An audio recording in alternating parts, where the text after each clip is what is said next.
Hi guys, এখানে আমাদের মলাইকা আছে, নারকেল বিক্রি করছে। তারপরে দা আছে, এনারা ঘুরে এসেছে বকখালি থেকে, হেবি মজা করে। আমি মজা করে হ্যাঁ মাল খেতে পারিনি। এত এক কেজি মাল কি খাবি? হ্যাঁ বলুন, 7 জন লোক, 1 কেজি মাল। আপনারা কজন গিয়েছিলেন আর কজন খেয়েছো? আমরা 30 জন গিয়েছিলাম। আর 1 পেটি মাল 30 জন খেয়েছো? না, আমার ফের ওখান থেকে নিতে হবে, এখান থেকে নিয়ে গেছিলাম 1 কেজি লোক। ওই কম পড়েছে। আর তোমার কি বলার আছে কি? তুমি কইখালি গিয়ে কি বকখালি গিয়ে কি করেছো? আমি বকখালি গিয়ে ওই 1 পেটি মালের একটা মাল আমি সাইড করে নিয়ে বসেছিলাম।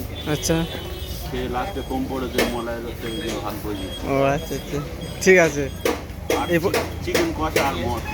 এই পর্যন্ত বক্তব্য সমাপ্ত। আর আর কিছু বলার আছে? না, আর কি আর বলবো? নদী ঢেউ খেয়েছি, খুব আনন্দ হয়েছে। ও নদী ঢেউ খেয়েছি, হ্যাঁ, ধাক্কা মেরেছি সব।